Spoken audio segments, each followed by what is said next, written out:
Okay, let's get started. First of all, welcome and thank you for joining the Rural Tech Project Information session. The Rural Tech Project is a national challenge to advance rural technology education. My name is Ishoke Smith. I use she, her pronouns, and I'm a senior associate at Luminary Labs, a strategy and innovation firm based here in New York. We have been engaged by the Office of Career, Technical, and Adult Education at the U.S. Department of Education to run this challenge. And we're here today to share with you our vision for equipping educators who prepare students for the careers of today and tomorrow. If you haven't already, please type your name, your title, and your location in the chat. And as you have questions, please type them in the Q&A section that you can see along the bottom of your screen.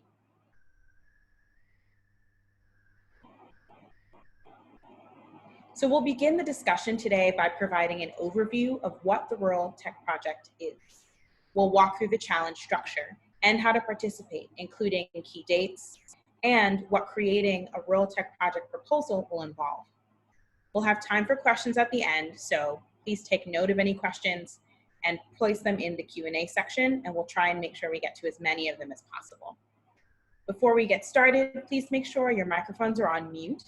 If you have any technical issues as we progress, please use the chat function to inform us or send us an email at hello@ruraltechproject.com.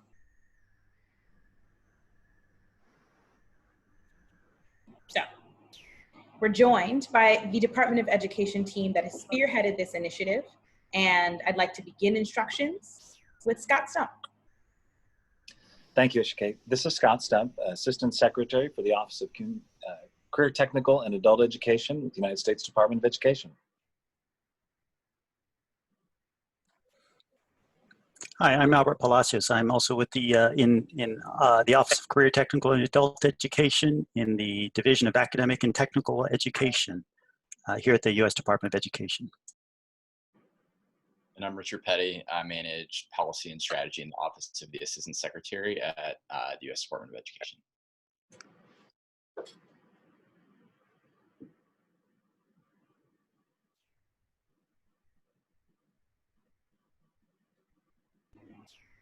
It's always got to be one. Thanks. We're going to hand off to Scott and Albert to share an overview of Octae's work advancing STEM education and the vision that is connected to this initiative. Thank you again, Ishike. I first want to say is I do know that I'm participating in this via my cell phone, so I wasn't able to see the full chat of all of the list of names, but they kept popping up on the screen, and as I was seeing the names float through, I'm so excited to see so many CTE directors, instructors, the business and industry leaders, those that are interested in STEM education, nonprofit and non-governmental organization groups. Thank you for being a part of today's conversation. And on behalf of the Office of Career Technical and Adult Education, which we commonly call Octae, I want to welcome you and just let you know that we administer and coordinate programs that are related to career and technical education in community colleges, adult education, and literacy. Within Octae, our Division of Academic and Technical Education, or DATE, is responsible for helping all students acquire challenging academic and technical skills to be prepared for high skill, high wage, or high demand occupations in the 21st century global economy.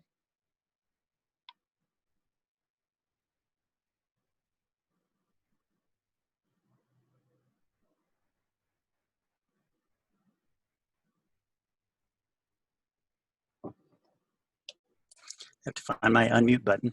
My name is Albert Palacios, and I have, over the past few years, I've been leading a portfolio of challenges called the EdPrizes challenges. And these challenges are an array of different innovation technology challenges with the intent of strengthening career and technical education and education systems around the country.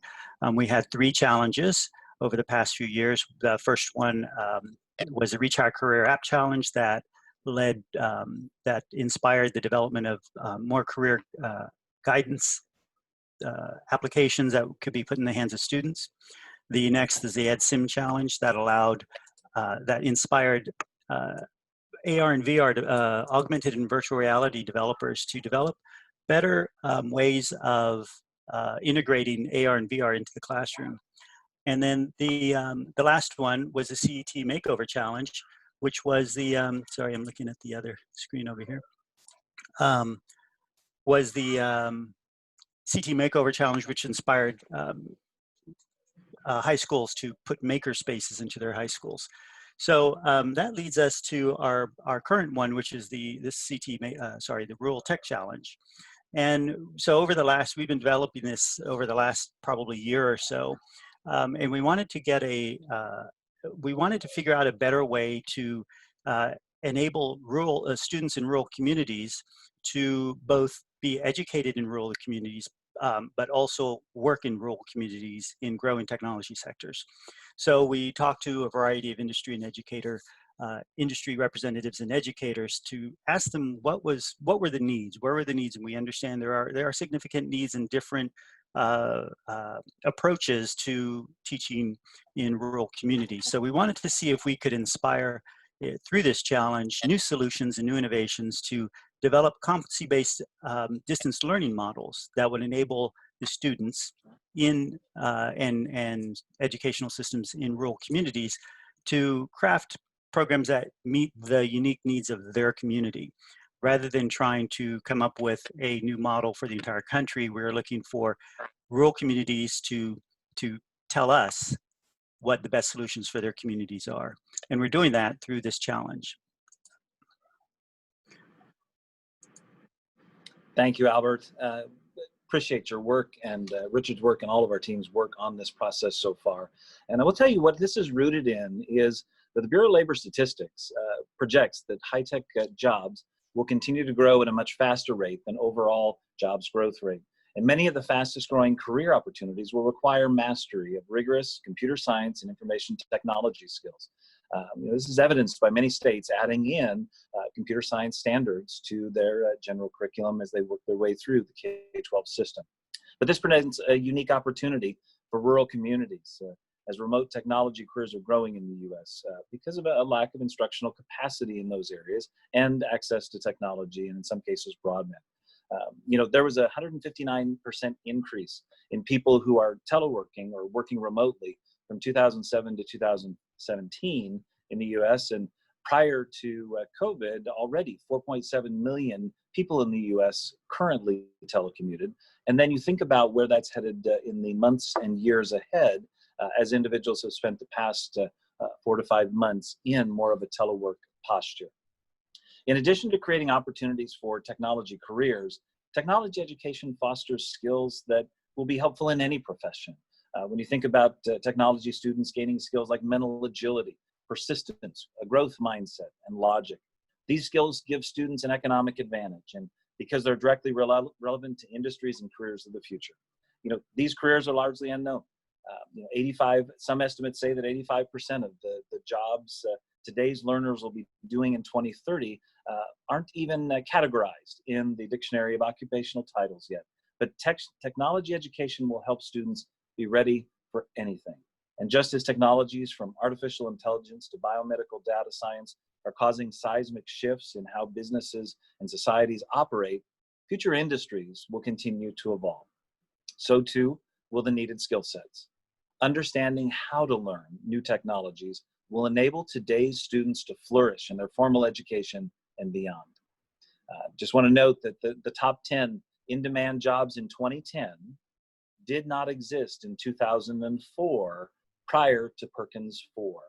So today, my children, Brady and Ross and Emma, could become a drone, air traffic controller, or an augmented reality journey builder. Roles that, did not exist 10 years ago, and the trend is only accelerating. But yet, as traditional teaching models may not effectively deliver transferable technology skills, especially in rural communities. In our conversations with educators in rural communities, we've heard that there are often more students interested in IT pathways than places for those students to access to get the learning they need. Students can normally access job shadowing, experience without traveling 30 to 60 minutes to find someone who is doing the art of IT. Rural schools have to navigate limited specialized staff and facilities as compared to larger schools, and this initiative aims to ensure that students in rural areas, like where my children grew up, and employers alike do not miss out on the chance to place talented individuals into fulfilling tech careers. The Rural Tech Project brings together what we have seen to be the key ingredients in making students in rural communities future ready: competency-based education, distance learning, and technology education. Competency-based education supports the mastery of technology skills that employers need, and so it becomes more about demonstration, mastery of the competency, as opposed to the amount of seat time or the amount or the age that the student is. Distance learning uniquely meets the needs of rural students by expanding access to high-quality career and technical education. And through both distance learning and competency-based education, we believe many forms and be adapted to serve different types of students, schools, and communities. This challenge is really about supporting the design and implementation of novel rural technology education programs.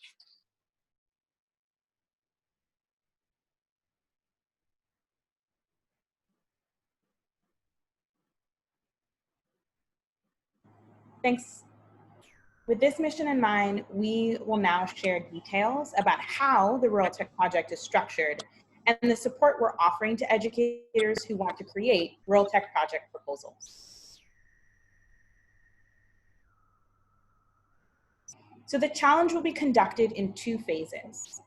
During phase 1, all eligible organizations will be invited to submit a program proposal. Submissions are open now and will close on October 8th. Up to 5 finalists will be invited to progress to phase 2. The finalists will be announced in December of this year. In phase 2, the community implementation phase, will start next year in 2021. In this phase, you will plan, run, refine, and report on your proposed programs. Up to 5 finalists will be selected, and we expect that they will be diverse in their strengths and characteristics. Phase 1 finalists will receive a combination of $500,000 collectively, and advance to phase 2, where they'll receive ongoing support to bring their programs to life. Of the 5 finalists, 1 grand prize winner will be selected to receive an additional $100,000. We'll now walk you through how you can participate in phase 1. We've assembled resources to get you started. The general resources share our definitions of CBE, competency-based education, distance and technology education, as well as rural. We're welcoming a wide diversity within each of these areas, and we believe that any rural school can create a great program proposal that's customized to meet their needs. To this end, the entrant resources have been curated to support you crafting your submission. All resources are available on our website, ruraltechproject.com. To be eligible, you must answer yes to these questions. Do you serve students between grades 9 and 12? Are you publicly funded? And does the community you serve self-identify as rural? Now, we know that there's no one definition of rural, so if you need a guide to help you define how you are rural, consider using the mapping tool created by the Center on Rural Innovation. Also, see the eligibility section of the rules, terms, and conditions for more details on how rural is defined.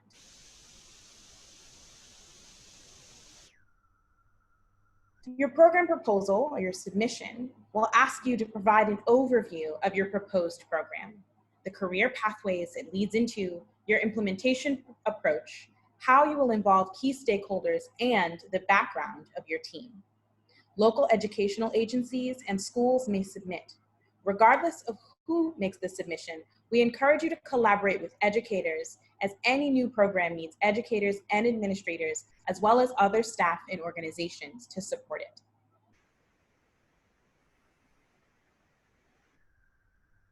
The first section is the profile. We want to know more about you and the community you live in. We ask that you share brief information about your organization, the schools you serve, and your community. As I mentioned earlier, you can consult our entrant resources for more information on how to define rural. The program overview asks that you share with us a little bit more about what you would like to do with your students. You share your vision for your new competency-based distance program for technology education, including who the program would serve and how it would be designed and delivered. Here, you can use the entrant resources for more information on how to structure your learning programs for careers, assess mastery, and define a distance learning approach. The next section is career pathways. Here we'd like to see how you connect what will happen in the digital classroom to how learners can gain valuable work-based learning experience. Share how your proposed program will provide your students with skills that will prepare them to advance in one or more in-demand career pathways. You can consult the entrant resources for more information on how to understand career pathways, how to identify target career opportunities in your community, and how to connect secondary and post-secondary opportunities for your students. The next session is the implementation section. This is really the nuts and bolts. We want to hear more about the logistics involved with building and maintaining your proposed program. We ask that you describe the approach, the infrastructure, and the resources you will need to implement and continue your proposed program in the 2021 to 2023 school years. You can consult the entrant resources for more information on how to choose competency-based education tools, how to assess your hardware needs, and how to test your connection speed. Next is stakeholder engagement. A program like this will need the involvement from many different people. Who are the members of your community who can help? What kind of organizations would need to be involved? Maybe nonprofits or local government organizations. Share how you'll design and run your new program in collaboration with all of your community's stakeholders. You can use the entrant resources for more information on how to collect student feedback, because they are indeed an important stakeholder, and how to establish or strengthen school community partnerships. Lastly, tell us about your team. It will take a village. This is a space to name partners, liaisons, or organizations that you'll be collaborating with in order to run your program. We've had many nonprofit organizations reach out to us and ask how they can be involved, and this is it. You can connect with your local high school or local educational agency to see how you can help with the Rural Tech Project proposal. The team section asks that you share what unique expertise and skills your team members have and how they plan to advance your proposed program. You can consult the entrant resources for more information on how to identify potential community engagement managers. The judges will review proposals against the following 5 criteria. First is quality of methodology. The extent to which the proposed program design thoughtfully uses competency-based education concepts or methods that will enable students in rural communities to master industry-recognized technology skills. Next is quality of planning. The extent to which the plan for the program implementation provides a sound and comprehensive approach to considerations such as budget, hardware and software requirements, infrastructure, staffing, training, sources of educational content, delivery methods, potential implementation challenges, and support for hands-on learning. Third is community support. The extent to which the entrant's proposed approach accounts for unique community needs and demonstrates input and commitment from stakeholders critical to program success, such as educators, parents, school administrators, employers, and local community and/or government leaders. Fourth is continuous improvement. The extent to which the proposed program design presents a sound plan for evidence-based iteration and accounts for resources required to track outcomes and measure key metrics that support program improvement. And last but not least is career relevance. The potential for the proposed program to impart technology skills to high school students that are highly relevant to identified local and/or national employer needs and that are transferable to a range of post-secondary and/or career pathways. Judges and the Department of Education will also consider diversity and the need for winner selection based on free and reduced price lunch program enrollment, school size, and geography. We expect that finalists will have different levels of experience with distance learning models, competency-based learning models, and technology education. Phase 1 finalists will be announced in December and advance to the community implementation period. The community implementation period is in 4 phases. First is the plan phase. The Rural Tech Project and a local community engagement manager will work with finalists to collect broad input from communities to finalize program implementation plans. This will include finalizing what metrics to measure, and we'll think about what constitutes evidence of mastery, what sorts of rubrics they might use, and other aspects of the program design. Next, we'll have run. This will be the first academic year of your program. Community engagement managers will support schools in implementing the plans and in collecting and actioning on any feedback they get on what to keep doing and what needs to be adjusted. The Rural Tech Project and community engagement managers will support program design iteration for the second academic school year. The next step is to refine. Schools will action on any lessons learned from the first year of implementation and then document results and evidence on effective practices for rural, distance learning enabled, competency-based tech education program design. Lastly, there will be the report step. We ask that you report on any lessons learned. The Rural Tech Project will share lessons learned with other rural communities, and we hope that all communities will continue running their programs.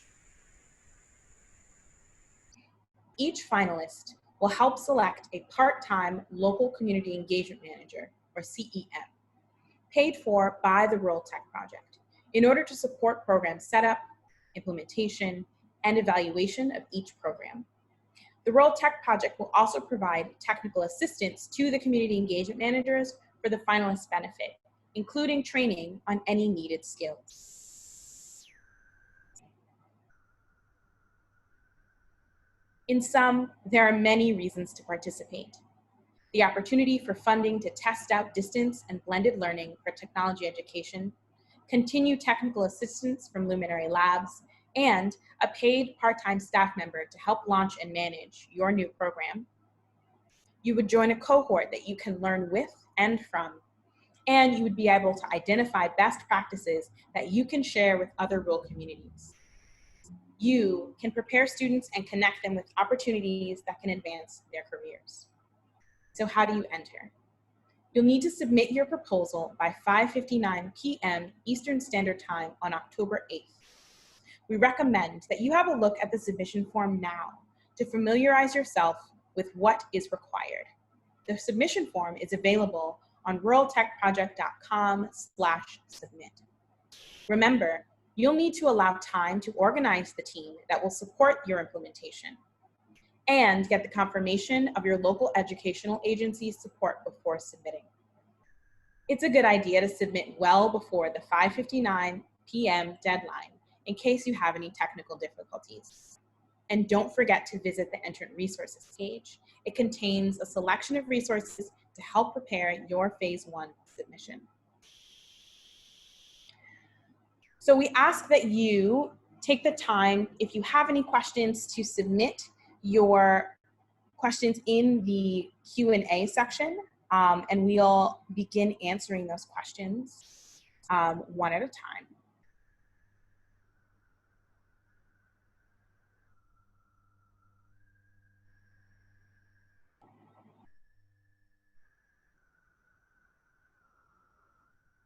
I think we've gotten quite a few questions, and feel free to continue to submit your questions. We've got a lot of questions around eligibility and, what do the applicants look like, and who can be on applicant teams. So One thing to keep in mind, this is a challenge, this isn't a grant. So rather than applicants, we consider the people submitting, the group submitting entrants, because we want you to submit an entry for this competition, this contest, to develop your best ideas. So, so one of the first questions was, can an individual teachers who are not in career and technical education qualify, or is this just for CTE, career and technical education, or can it involve more than one teacher? So the eligible entrant for this challenge is a high school or a local education agency. So the high school, so it would be broader than just one CTE program, one educator. It should be school-wide. And we want to make sure that eligible entrants must be receiving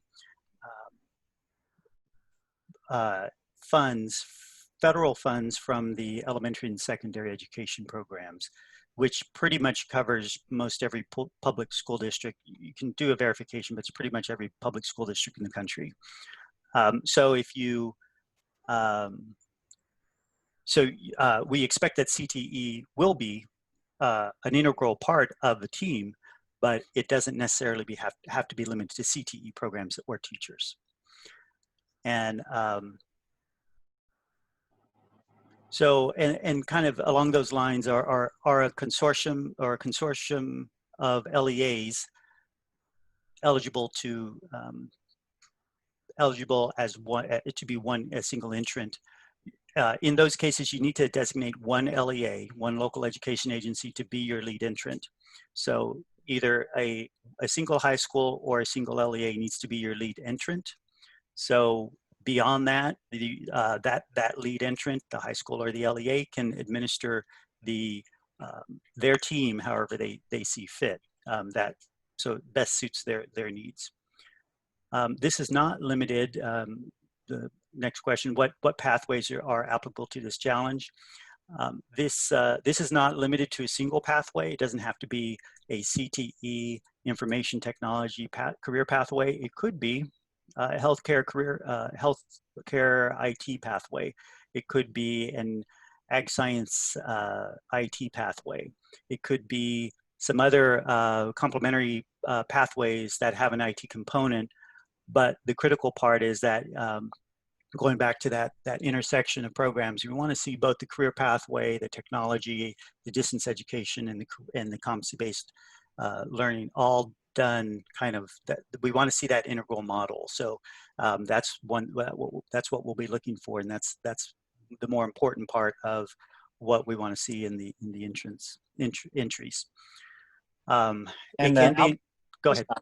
If I jump in there just for a second on that one, because there's a question later about, does the program need to focus on in-demand careers, and can that be regional? Absolutely. It can even be, within kind of a wider state corridor. Data is showing right now the more students are living closer to home than we would imagine. Most people end up about 18 miles from their mama. So we do want to focus in on that rural area, because some of this in our minds is economic development for rural areas. Because if we can get young people on a pathway to an IT career, that as we look into the future, we absolutely see more virtual work being done. And if they can tap into that and create a business out of this work, or partner up with others in their area, absolutely look to that regional area. And the last Perkins Act, which we're now in our first full year of non-transition to full implementation, called for a comprehensive local needs assessment that states and local providers have worked on for the past year. And out of those, we'll really define where those critical tech spaces are at and where the needs are, and then look to say, how do we fill them, and then connect students virtually with businesses where they can put their talents to good use. There was another question about whether or not there needed to be kind of a statewide agreement on a place for credit and accreditation of distance learning and competency-based learning programs. No, the state doesn't need to be that far along yet. Honestly, we're hoping that this will inspire some conversations. If it becomes successful at the local rural level, then it pushes states to consider and say, how do we factor in competency-based approaches, and how do we factor in this notion of distance-enabled learning in ways that our past policies and procedures might not fit? Thanks for jumping in, Scott. And I think you kind of remind me of one of the reasons why challenges are so exciting. It's because you can assemble your team around what best fits your local area, but also come up with some new ideas. That's why we do these things, because we want to see some new and innovative things that haven't been done before. So whether it be getting your local car dealership involved in somehow that they weren't before, or getting your local hospital to provide something that they hadn't before, there's a whole array of opportunities that that you can that are opened up because this is a challenge and you have the opportunity to kind of assemble your team.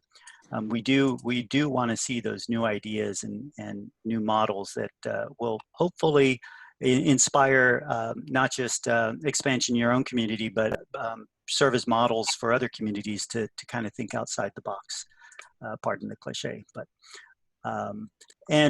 so along those lines, there's another question about, can you serve multiple communities? Can it be several neighboring schools or districts? So the answer is yes. Now there still has to be one lead high school or local education agency as the lead entrant. However, the solution you provide may include an array of LEAs or high schools, or it could be schools across districts, and we hope to see as many involved as possible. That would help kind of make your program more robust, but also effective. So we hope to see some new ideas provided entered into the challenge. And if your LEA spans rural and non-rural areas, we'd want to see kind of how your focus on rural areas is, how you're focusing on rural areas, and what definition, how is that rural area that you are serving being defined. So that if you go onto the website, there are a few models on there that you can use, and also definitions, but we'd want to see that.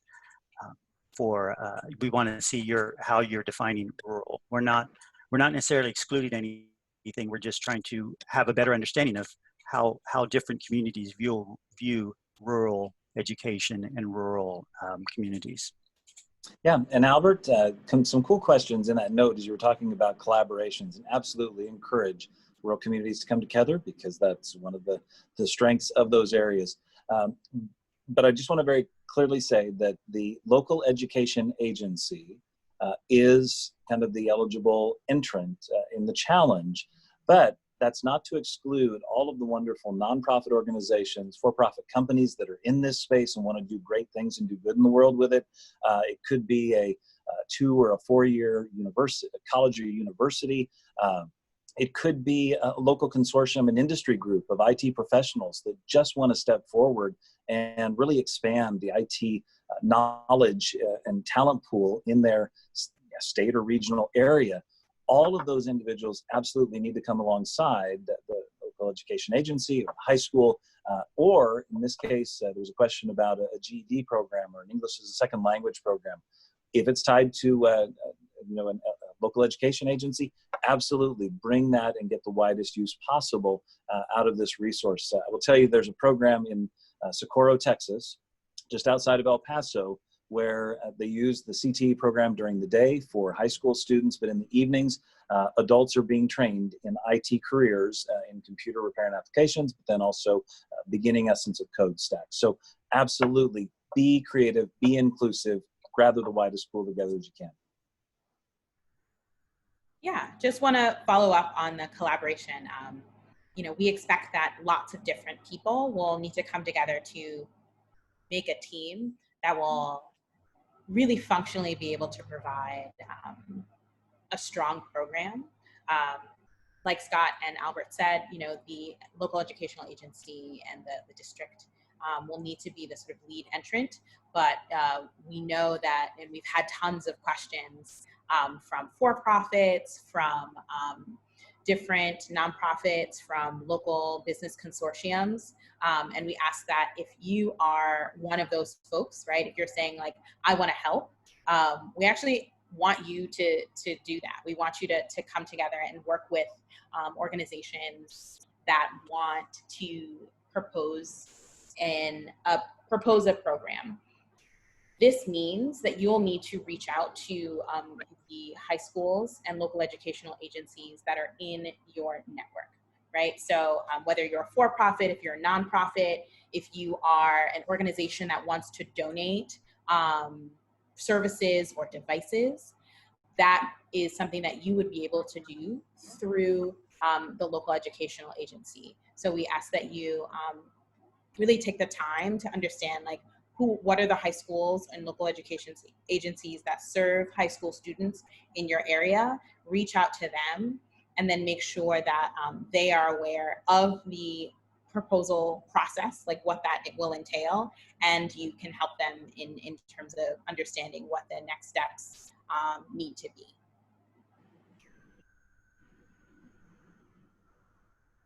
So I see one question that popped up about intellectual property. I have to go back and find a specific reference to that in the rules, terms, and conditions, but I believe we do address that. So I want to make sure I'm giving you the right answer. So I'll have to go back and check with that.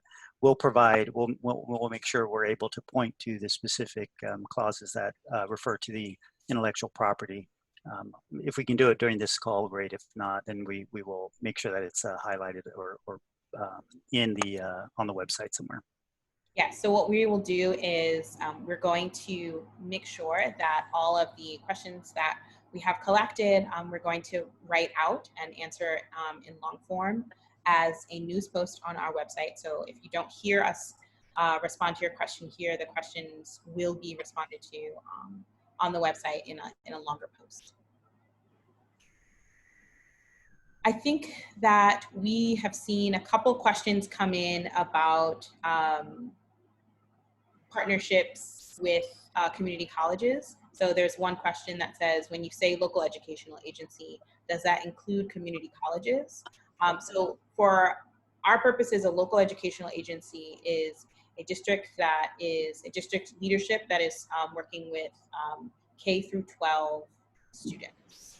So that would not include community colleges unless that community college is working with high school students. And there was another question about districts being rural. The district in and of itself as a whole does not need to be rural, but the students that are served need to be rural, right? So if let's say the district encompasses both rural and suburban areas, the students that are served by this program need to be rural. And then to clarify on the prize pool, up to five finalists will be splitting the prize pool of $500,000. So that means that if we select 5 finalists, then each of the finalist teams will receive $100,000 each. In addition, their local community engagement manager will be funded at part-time. Correct? That is correct. Okay, yeah, just wanted to make sure I mentioned that, or I was correct in that. Yeah. So, Albert, do you want to talk to folks who want to offer their products or services as partners to teams? Sure. As we mentioned, we're looking for a lot of creative solutions. So if a partnership makes sense at a local level to where a local company or product you feel would be beneficial to serve that local community, by all means, we would hope that they can be part of your team. If you're looking, if there's anybody on this current session that is a national, has a national presence and is looking for more kind of a more national scope, please contact me, and we'll talk about if there are opportunities and what that might look like. And we can give you examples of ways companies have gotten involved in the past. there's no real limitation on the types of companies that can be involved. And keep in mind the prize pool of 100,000 each for the finalists. If we do select the 5 finalists, which we anticipate we will be selecting 5 finalists. Once we select them, then how that money is distributed is up to that local team lead. So the team lead will decide how that $100,000 gets allocated. So the entrant is free to use that money however they see fit. One great thing about challenges as well is that those funds are not do not have the conditions of other grants, federal grants that you've received through our department or other from elementary and secondary education programs or CTE programs through Perkins. The only limitations on the funds are your local policies. However, your local LEA or high school or whatever your local financial management policies are, those are what govern here. So if you feel that you need that 100,000 all to go to one thing, then great. If it's going to be distributed across multiple partners, it's all up to you. There's no, we expect that you're going to be using that money as you move forward through the finalist process to incubate your programs, but there's no specific limitation or requirement on how you use those funds. So we also have a question here on the primary local educational agency being a participant in the plans, or are they the sort of agent while the program applications occurs in the schools? Our hope is that you are working in tandem with your local educational agency, and while maybe an educator or the principal at the school is the lead entrant, is the person who's driving the program forward, the local educational agency is in partnership and is working with you to make sure that you're all on the same page in terms of what will be happening, given that this program is pretty long-term and will likely need a pretty broad network of folks to make sure that you have all of the resources you need, not just in terms of the funding, but also in terms of planning, in terms of professional development, and in terms of making sure that folks have time to build out a program that will be successful and engage all the stakeholders that need to be involved.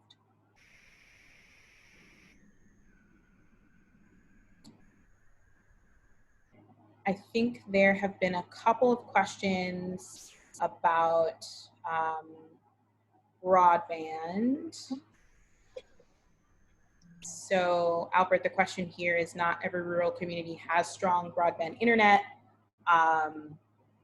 Rural broadband is often a barrier to technology and technology education.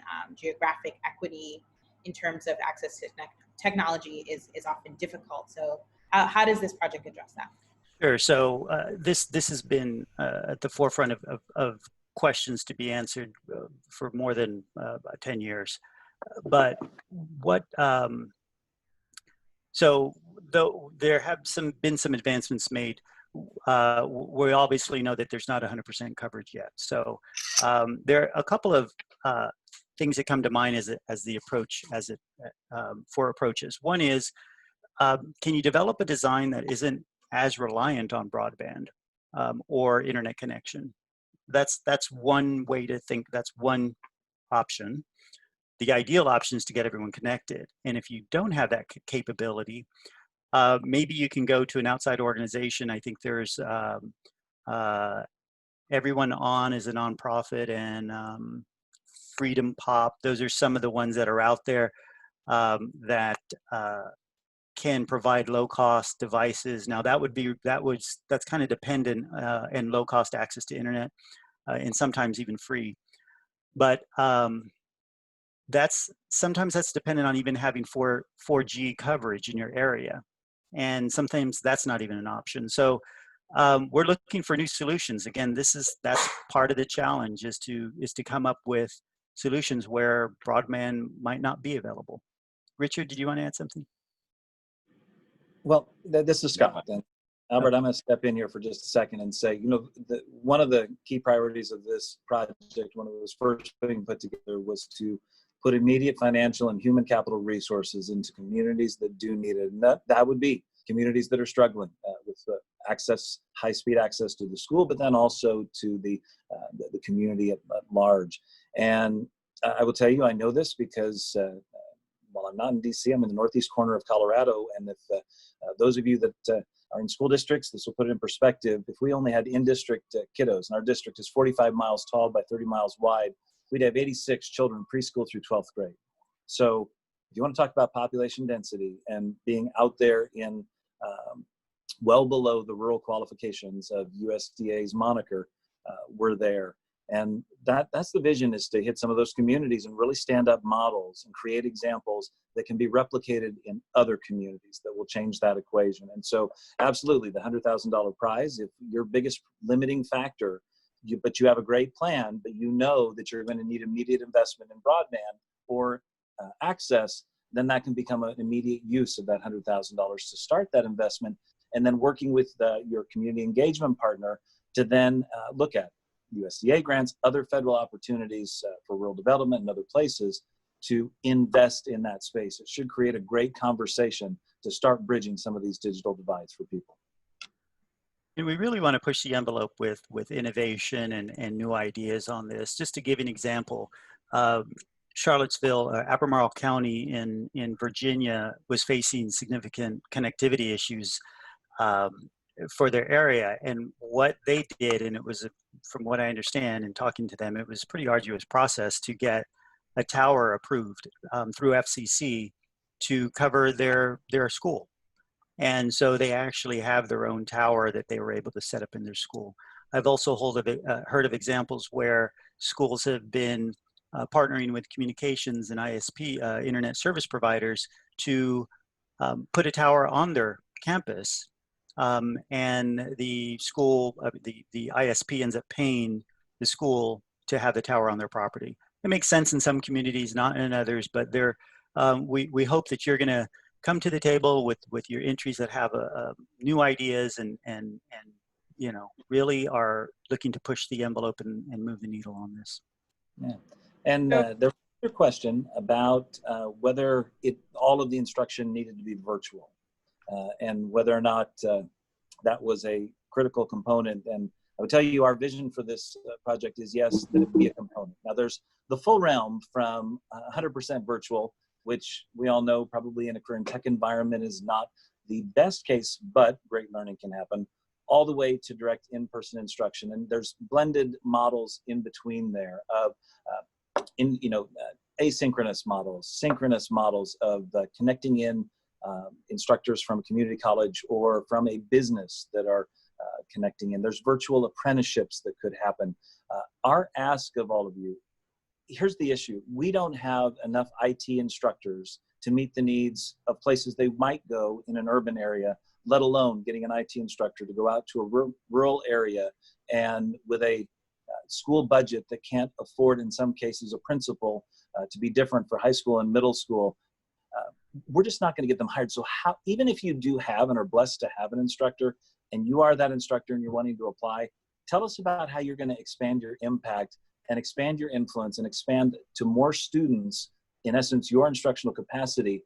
That's what we'd love to see. So we are sadly out of time. If we didn't get to your question, please make sure you check out the challenge blog, where we're going to publish the responses to the questions we received.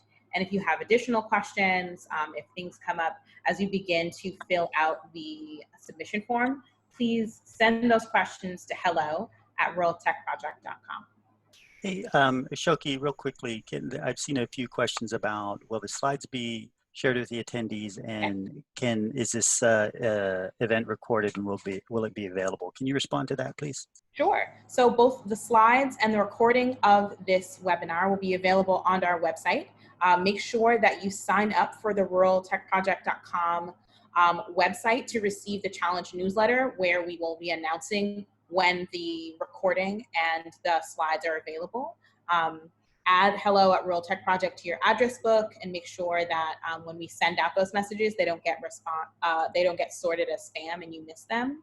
And you can also visit EdPrizes.com to learn more and sign up for the EdPrizes newsletter to receive updates on this challenge, future challenges, and follow us on social media to talk to us and see what other folks are talking about for the Rural Tech Project. Thank you all so much. I really appreciate you taking the time to tune in and ask us really thoughtful questions. I hope that this has been really helpful and that you are able to functionally begin your submission to the Rural Tech Project.